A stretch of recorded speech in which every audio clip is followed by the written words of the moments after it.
నియోజకవర్గంలోని పెదకడుబూరు మండలం మొరఫని గ్రామానికి చెందిన దళిత మహిళ జ్యోతి మృతిపై సమగ్ర విచారణ జరిపి బాధ్యులపై కఠిన చర్యలు తీసుకోవాలని జైభీం ఎంఆర్పీఎస్ డిమాండ్ చేసింది. కోసిగి సర్కిల్ పోలీస్ కార్యాలయంలో ఫిర్యాదు చేసిన నాయకులు భూమి వివాదంలో అధికారి దుర్వినియోగం జరిగిందని ఆరోపించారు. ఈ ఘటనపై నిష్పక్షంగా దర్యాప్తు నిర్వహించి చట్ట ప్రకారం చర్యలు తీసుకోవాలని, లేకుంటే న్యాయ పోరాటం చేపడతామని హెచ్చరించారు.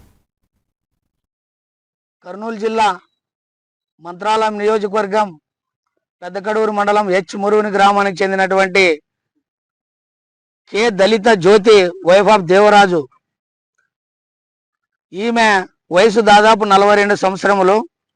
వీళ్ళకి అదే మురువని గ్రామంలోన 354B 354Cలోన సర్వే నంబర్లోన దాదాపు మూడు సామాజిక వర్గానికి చెందిన వారు కూడా ఆ పొలంకి వీళ్ళు పొలం కింద ఉన్న వారు అసలుకి వీళ్ళు పొలం మీద వెళ్ళే రస్తా కానీ ఎటువంటిది కూడా ఎక్కడ ఎంఆర్ఓ ఆఫీసుల్లో కానీ ఎక్కడ మ్యాపుల్లో కానీ చూస్తే కూడా లేదు.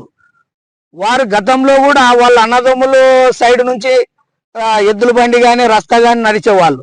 వాళ్ళకి పడలేకపోవడంతోన వీళ్ళు అమాయకులు, వీళ్ళకి ఎవరు రాజకీయ బలం లేదు, నాయకులు ఎవరు సపోర్ట్ లేదని వీరిని అక్రమంగా దౌర్జన్యంగా వీళ్ళు పొలం మీద మరి రోడ్డు చేసుకోవాలని కూడా మరి ఒక కుట్ర కూడా పడడం కూడా జరిగినది.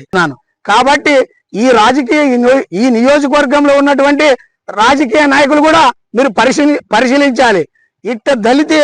దళిత మరి జ్యోతిని ఇట్లా ఎద మీద చెయ్యి బట్టి ఇట్లా గట్టిగా పట్టుకుంటే మరి ఆమె ఆత్మరక్షణ కొరకు మరి చెయ్యే కొరికిందంటే మీరు కూడా దీనికి సపోర్ట్ చేస్తే మీ ఇళ్లను కూడా ముట్టడిస్తామని కూడా జైభీం ఎంఆర్పీఎస్ సంఘం నుంచి కూడా హెచ్చరిస్తున్నాం.